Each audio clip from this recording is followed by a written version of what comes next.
Welcome to the Echo Tips podcast. In today's episode, we'll be discussing the Amazon Echo skill known as Big Sky. Big Sky, dealing with weather. Oh boy, the weather. But before we get into that, we're going to a brief message about our podcast, and then I'll be right back.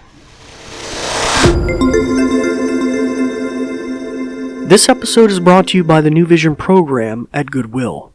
We're also grateful for the kind use of WVTF Studios. New Vision is a program of Goodwill that provides information services and assistive technology training to individuals with visual impairments living in Southwest Virginia. Goodwill Industries of the Valleys is a nonprofit organization serving the New River, Roanoke, and Shenandoah Valleys of Virginia. Goodwill's mission services help individuals with disabilities and disadvantages to get back to work and gain greater independence. These shows are provided for educational purposes. This podcast may not be retransmitted, sold, or reproduced without written permission from New Vision. Well, hello again and welcome back. If you've been listening for some time, we'd like to thank you for your listenership. That's a big boon to us, and also invite you, if you'd like to continue to support the podcast, follow us on your podcast player of choice. If you're listening for the first time, I'd like to welcome you as well and tell you a little bit about myself. I'm David Ward, an assistive technology instructor with the New Vision program at Goodwill, and we try to cover a little echo tips here and there and try to keep them tiny, maybe 5 to 10 minutes. Lately, sometimes they go a little longer than that. But feel free to look at our back catalog of the last 2 seasons. We got a lot of good stuff there. But today, as I mentioned, we're going to talk about the Big Sky skill, which is connected with weather. And you can get hyper-local kind of weather information. Now, before I demonstrate this, I might ask for you to take your Amazon Echo, if you have one that's in the room with you, and shut her ears off so that when I'm doing the demonstrations, I'm not triggering your Echo in the room. Now, if you're listening on your Amazon Echo, I think she's smart enough now that she won't be triggered. In fact, that's been my recent experience, so you don't need to worry about that. But if you have a different Echo in the room or that's in listening distance, you probably want to press the little silhouetted microphone on the top with a slash through it, and that'll shut her ears off. Now, if you have an Amazon Echo Show with a screen on the front, there's 3 buttons usually across the top. It'll be the third button on the far left, the button on the far left top if the screen is facing you. And so just give you a second to do that. And when you do that, you'll see a red bar across the bottom of the screen, or if you got one like I have here, when you press the button, you get that thump sound you just heard there, and that tells you that her ears are off. And I, of course, just turned mine back on so I can do the demonstration. Okay. So, the Big Sky skill. So, skills are pretty cool. They're like apps for the Amazon Echo. There are, I think, well over 100,000 of them yet. I'm going to have to check the current number. But a lot of them. And this one's kind of cool in that it allows you to specify very local content. Now, that's not to say you just can't say, "Hey, lady, tell me the weather." You can. And you can even specify your echoes at different locations. For example, I have an echo at work and an echo here at home, different zip codes at different sides of the county. So, you can do that as well. And that helps too, especially with other things like, where's the nearest Burger King, or give me the phone number of the nearest Walmart, or something like that. And all that same kind of geographical data feeds into your echo when you pull the weather.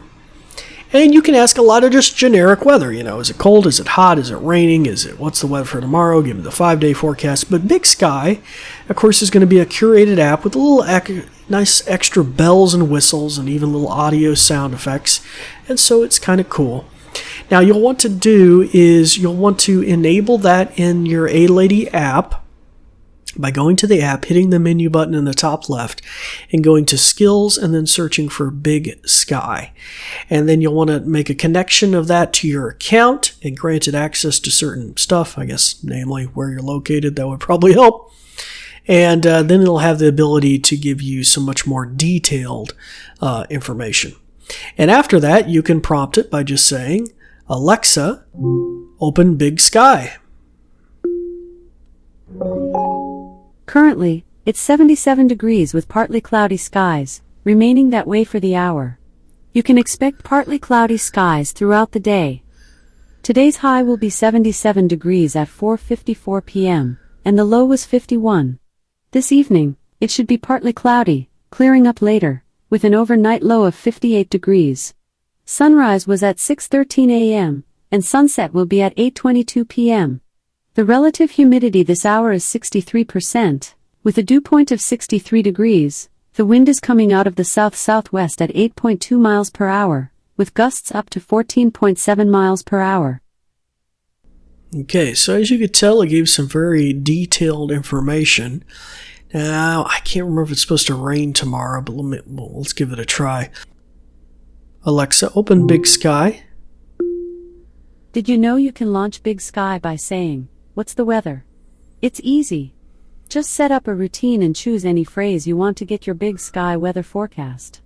I've sent a card to the activities section of the Alexa app with information on how to set up your custom Big Sky routine. And thanks for using Big Sky. Currently, it's 77 degrees with partly cloudy. So anyway, I don't think I can demonstrate because I don't think it's supposed to rain anytime soon, but generally if it's going to rain or have thunderstorms, it'll have little sound effects and kind of neat things that tells you that gives you that kind of extra flavor. And I would imagine if you had one with a screen, in fact I think I've demoed it on the one at work in the classroom, it'll have some visual indicators there as well. Alright, so that just gives you a little idea about the Big Sky skill. In our next episode, we're going to be dealing with hearing a short bedtime story. So that's the short bedtime story skill. Many of you parents have kids at home, maybe taking online school and different things. And so this might be a handy little thing for you. If anything, it's just kind of cute. So anyway, but until next time, it's time to turn your microphone back on, start practicing some of the many things that you've learned. And I'm David Ward for the New Vision program signing off, and we thank you for listening. Thanks, Dave. In conclusion, let me tell you a thing or two. This episode is brought to you by New Vision at Goodwill Industries of the Valleys, and it is also made possible in part by a grant from Community Foundation serving Western Virginia. And there's more. We're also grateful for the kind use of WVTF Studios. New Vision is a program of Goodwill that provides information services and assistive technology training to individuals with visual impairments living in Southwest Virginia. For more information, check out our website at goodwillvalleys.com/newvision. with no spaces. Goodwill Industries of the Valleys is a non-profit organization serving the New River, Roanoke, and Shenandoah Valleys of Virginia. Goodwill's mission programs help individuals with disabilities and disadvantages to get back to work and gain greater independence. These shows are provided for educational purposes. This podcast may not be retransmitted, sold, or reproduced without written permission from New Vision. Thanks for listening.